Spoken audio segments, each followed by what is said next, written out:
So I've been watching the hashtag walkaway movement videos for probably 5 or 6 months or so, and it's quite interesting and very enlightening. Watching people, come to their senses and start thinking for themselves. I think that's one of the things that I really like about watching these videos is it's not. I think it was Brandon Strike. He says he's walking away, and he encourages you to do the same. But there's nobody in this movement telling you what to walk to. I think that's very important to make this whole thing successful.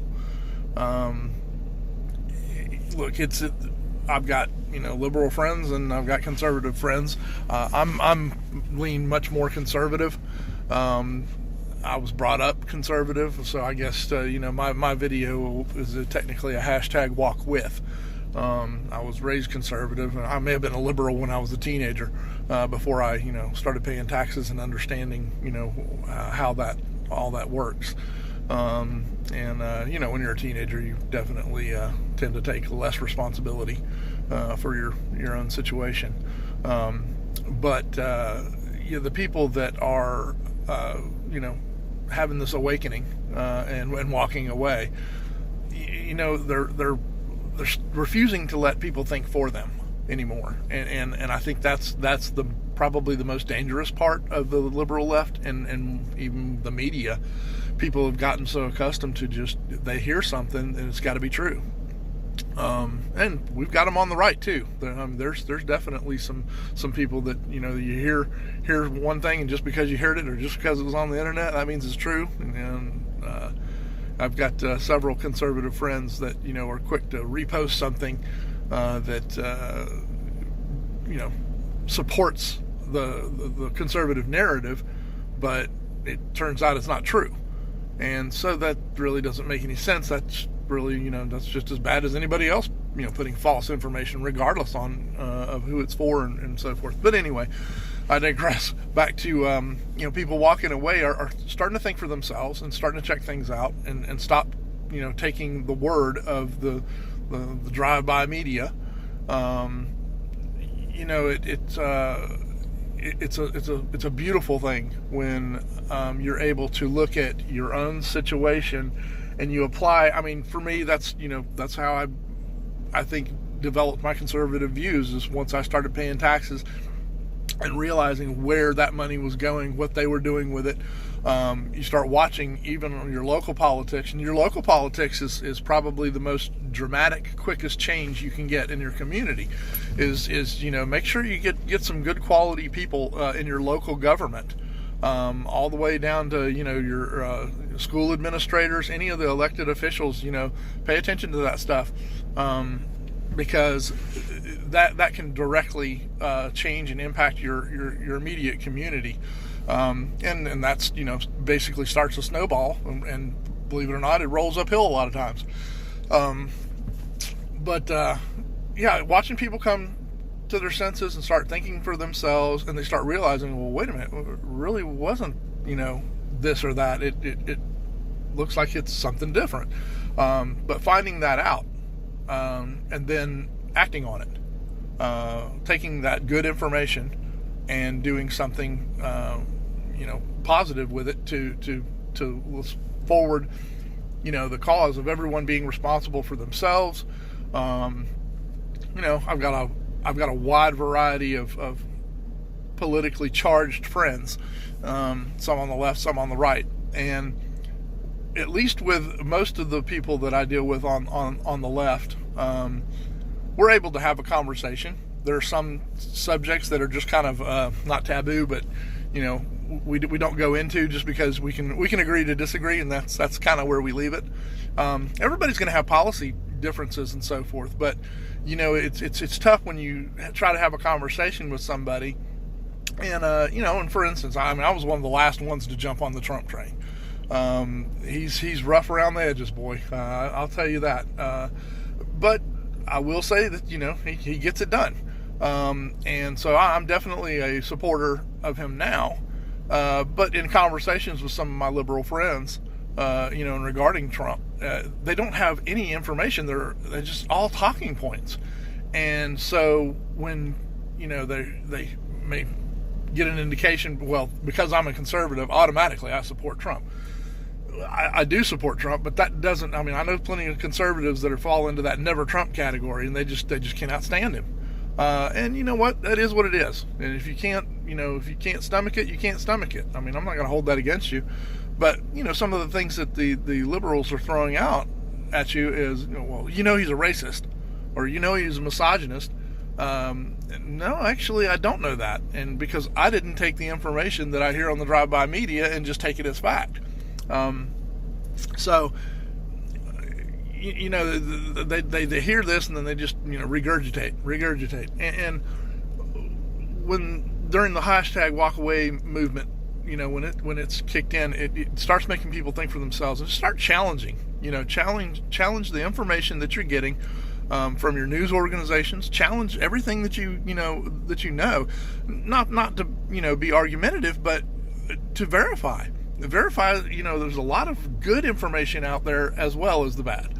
And it's up to us, individually, it's our own responsibility to verify any of this information, especially if that's how you're going to base your opinions, your arguments, and live your life. It needs to be based in truth. And so that is the most beautiful thing I see about this, is just people thinking for themselves. Even, there's a divide between me and a lot of my conservative friends, especially when it comes to the Second Amendment. Everybody seems to be, my conservative friends, everybody for the most part in supports it, but they're not as diehard, I think, as I am. And they're still willing to let some of these red flag laws, and they're still willing to, which I'm completely against. And we can have that discussion. We can talk about that. I'm not, just because I think a certain way, I'm willing to have a dialogue, and let's talk about these things that, you don't feel comfortable with, or I don't feel comfortable with. And, at some point, when you start a dialogue like that, you're much more likely to come to a compromise, and or something, that we can all live with. So I'm an Army veteran. I served in the United States Army, served overseas during the first Gulf War, and I was a conservative before I was in the military, but generally the people that I was stationed with, Hispanic, black, white, Asian, generally your mindset is that of a conservative. But come to think of it, politics really didn't play that big of a part in the military. It was, I guess, just because, everybody had a job to do, and everybody was responsible for their job, and so it wasn't something we just talked about openly that much. And of course, we were fairly young, at least when I was too, and the guys I was in, we're talking early 20s. So sometimes your politics are not right there, out in front of everybody, in your mind. You're not thinking about that stuff. Of course, a lot of times too, you're wondering where you're going to get deployed, or if you're going to make it home. So those things seem to take priority over that. Anyway, I don't know, man. I'm going on for 9 minutes now. But there were several things that I wanted to touch on in regards to this hashtag walkaway movement. So I watched several news organizations talk about mention this, and saying there was some sort of Russian bot infiltration, making this movement grow, and obviously with all the videos, it shows that this is really truly a grassroots organization, and there's really nothing false about it. So I'm tickled to death that the whole thing is going on. We're not all going to end up at the same place, but I think more of us will find ourselves closer to center than they think, than they originally thought. And if you just take the time and use the responsibility that is yours to think for yourself, to verify some of this information, and understand how it applies, it affects your life. When you have people in these elected positions, making decisions on how things go in your community, how, it really makes a big difference. I would have loved to have had both my children in private school, and at the time we were living in a place where the school had lost its accreditation. That's unacceptable. My youngest daughter, or my oldest daughter rather, we had her started in private school, but when the second one came along, we kind of determined that it was financially not doable to have them both in private school. But I think that is a real cesspool. Your government-run school system, that's a real cesspool of information and stuff that they're teaching. Luckily, my kids, they've graduated and they're on kind of with their lives. And luckily, we were able to kind of curtail a lot of that stuff. Right about the time Common Core was coming in, both my kids were getting ready to wrap up with their school. So, I don't know what your feeling is on Common Core. But, to me, it seemed like they were trying to fix something that wasn't broke.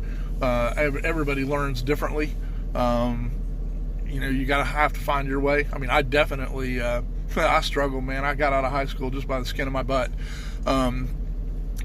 And I don't have any college. I never went to college. I studied a few correspondence courses when I was in the military, and I've got multiple certifications for some of the work that I do. I'm a field service technician for a rental company, and so basically a mechanic for rental equipment. And that has proved to be my best route of providing a living for me and my family, and seems to have worked well. So, the idea that everybody has to have college now, it's really kind of silly. I mean, I lost a lot of respect for people that I know spent a lot of time and money in school, and I see them interacting in business, and it didn't help them none.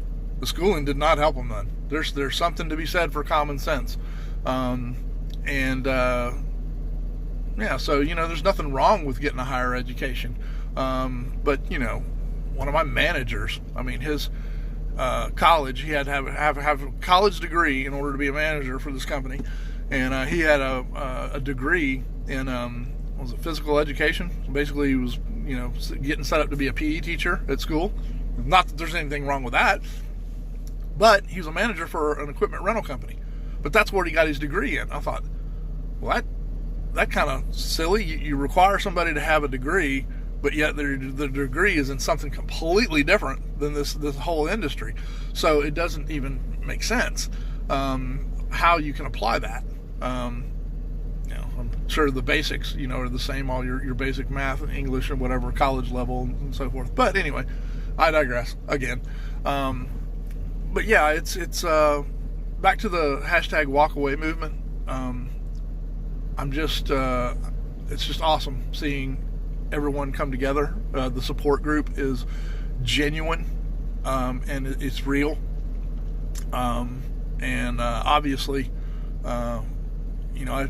I gently try to persuade my friends to think for themselves, and that seems to be a much more effective method.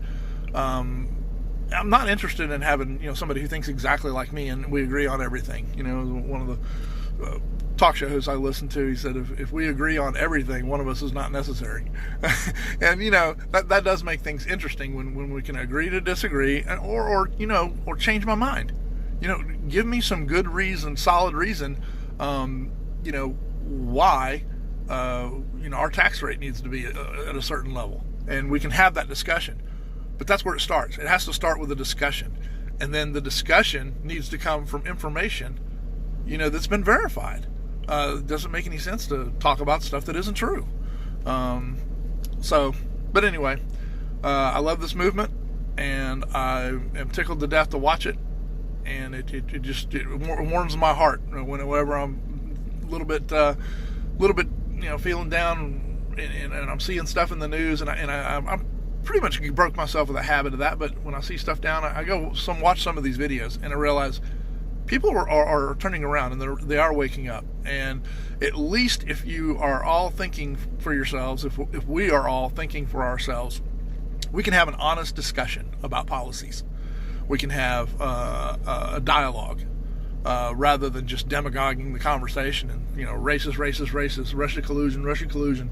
I'm watching guys on the news cycle. I mean, just everything they say comes out. I mean, it's just a direct lie. But once it's out there, people are there's people who just take that and run with it. And there was one commentator was talking about Trump and the fact that he had called for the extermination of Latinos. Where did that come from? And then she, backs away from it in a tweet post or a tweet later. So on TV, she goes on there and says, "Oh, he's talking about exterminating Latinos," and then she goes, "Oh, well, I misspoke." Sends out a tweet, so that makes it better. You're responsible for bad information when you put that bad information out there. I mean, you're responsible for misleading someone in the wrong direction. So just got to keep that in mind, guys. Think for yourselves. Just keep thinking for yourself. Verify the information, and man, maybe we can turn this country around. I mean, I see light at the end of the tunnel, and hopefully it's not a train. All right, well, you guys be good, and keep safe. We'll talk to you. Bye.